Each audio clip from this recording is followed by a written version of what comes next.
नमस्कार। आज हम कंप्यूटर की दुनिया के एक ऐसे कमाल के आइडिया के बारे में बात करने वाले हैं जो बड़ी बड़ी कैलकुलेशंस को चुटकियों में मतलब एकदम रॉकेट की स्पीड से कर सकता है। तो चलिए इस जबरदस्त सफर पर निकलते हैं। अच्छा, कंप्यूटिंग में ना मैट्रिक्स मल्टीप्लिकेशन एक बहुत ही फंडामेंटल चीज़ है। ग्राफिक्स से लेकर आर्टिफिशियल इंटेलिजेंस तक हर जगह इसकी ज़रूरत पड़ती है। लेकिन क्या हो अगर मैं कहूँ कि जो सीधा साधा तरीका हम सीखते हैं वो हमारे आज के सुपर फास्ट कंप्यूटर्स के लिए असल में काफ़ी धीमा है। असल में प्रॉब्लम सिर्फ मैथ्स में नहीं है, बल्कि इस बात में है कि कंप्यूटर अपनी मेमोरी से डेटा कैसे उठाता है। इसे ऐसे समझिए जैसे आप एक बहुत बड़ी लाइब्रेरी में हैं। अगर आप हर बार एक एक किताब लाने के लिए दौड़ेंगे तो कितना सारा टाइम बर्बाद होगा, है ना। हमें एक ऐसा तरीका चाहिए जिससे हम एक ही बार में किताबों का पूरा गट्ठा उठा लें। तो इसका हल शुरू होता है हमारे सोचने का तरीका बदलने से। एक एक नंबर को अलग अलग देखने के बजाय क्या हो अगर हम नंबर्स के ग्रुप्स यानी ब्लॉक्स में सोचना शुरू कर दें। ये सुनने में एक छोटा सा बदलाव लगता है, पर यकीन मानिए इसके नतीजे हैरान कर देने वाले हैं। यहाँ पर हम उस सोच के बदलाव को साफ साफ देख सकते हैं। देखिए, बाईं तरफ है एक नॉर्मल मैट्रिक्स, बस नंबर्स का एक जाल, और दाईं तरफ वही मैट्रिक्स अब छोटे छोटे मैट्रिसेस यानी ब्लॉक से बनी एक दीवार जैसा लग रहा है ना कमाल। बस देखने का नजरिया बदला और पूरी तस्वीर ही बदल गई। अरे, इसे समझने का सबसे बढ़िया तरीका है हमारी अपनी इंडियन थाली। सोचिए, एक बड़ी सी थाली है जिसमें छोटी छोटी कटोरियां रखी हैं, दाल की, सब्जी की, रायते की। हर कटोरी अपने आप में एक पूरी डिश है, लेकिन सब मिलकर एक जबरदस्त खाना बनाती हैं। ब्लॉक मैट्रिक्स भी बिल्कुल ऐसा ही तो है। तो टेक्निकली इसकी परिभाषा यही है। एक ब्लॉक मैट्रिक्स वो होता है जिसके अंदर के एलिमेंट्स खुद भी मैट्रिसेस होते हैं, और ऐसा करने से हमें वो पैटर्न्स दिखने लगते हैं जो एक एक नंबर को देखने पर छिपे रहते हैं। और इन्हीं पैटर्न्स में छुपी है तेज कैलकुलेशन की चाबी। ठीक है, हमने मैट्रिक्स को ब्लॉक्स में देखना तो सीख लिया, पर असली सवाल तो अभी भी वही है। इससे फायदा क्या? ये हमारे कोड को आखिर तेज बनाएगा कैसे? इस सवाल का जवाब एक और जादुई कॉन्सेप्ट में छिपा है। और यहीं पर एंट्री होती है हमारे दूसरे हीरो की, रिकर्सन।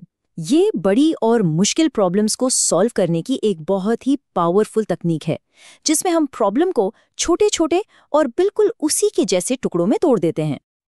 अगर इंसेप्शन फिल्म देखी है तो ये कॉन्सेप्ट एकदम मक्खन की तरह समझ आ जाएगा। ये बिल्कुल सपने के अंदर सपना जैसा है।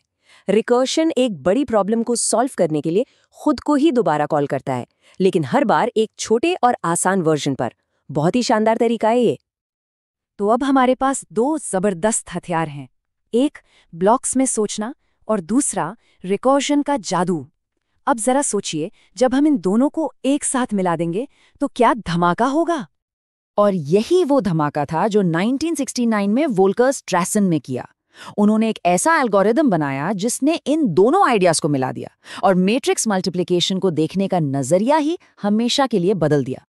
स्ट्रैसन ने ये पता लगाया कि अगर मैट्रिक्स को 2x2 ब्लॉक्स में तोड़ा जाए तो जो काम आमतौर पे 8 गुणा करके होता है वो सिर्फ 7 गुणा करके भी किया जा सकता है। हाँ, सिर्फ 7। ये 1 गुणा की बचत सुनने में शायद छोटी लगे, लेकिन जब रिकर्शन इसे हजारों बार दोहराता है तो ये जादू बन जाता है। ये चार्ट देखिए, बात एकदम साफ हो जाती है। ट्रेडिशनल तरीका लेता है 8 ब्लॉक मल्टीप्लिकेशन और स्ट्रैसन का तरीका सिर्फ 7। ये जो 1 का फर्क है ना, यहीं से सारा खेल शुरू होता है। यही वो एक बचाया हुआ मल्टीप्लिकेशन है जो सारा सीक्रेट है। हर बार जब एल्गोरिदम खुद को छोटे ब्लॉक्स पर कॉल करता है तो वो फिर से 8 के बजाय 7 गुणा करता है, और बड़े बड़े मैट्रिसेस के लिए ये बचत जुड़ती जाती है और आखिर में परफॉर्मेंस में एक जबरदस्त उछाल लाती है। और ये है वो मैजिक नंबर जो सब कुछ बदल देता है, 2.807। स्टैंडर्ड एल्गोरिदम की स्पीड n³ यानी O(n)² पर चलती है। स्ट्रैसन इसे O(n)².807 तक ले आते हैं।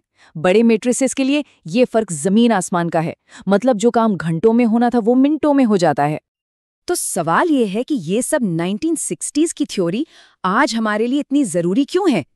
अरे इसलिए क्योंकि यही आइडियाज आज के हाई परफॉर्मेंस कंप्यूटिंग की नींव हैं। जीपीयू से लेकर मशीन लर्निंग तक हर जगह इसी सोच का इस्तेमाल हो रहा है।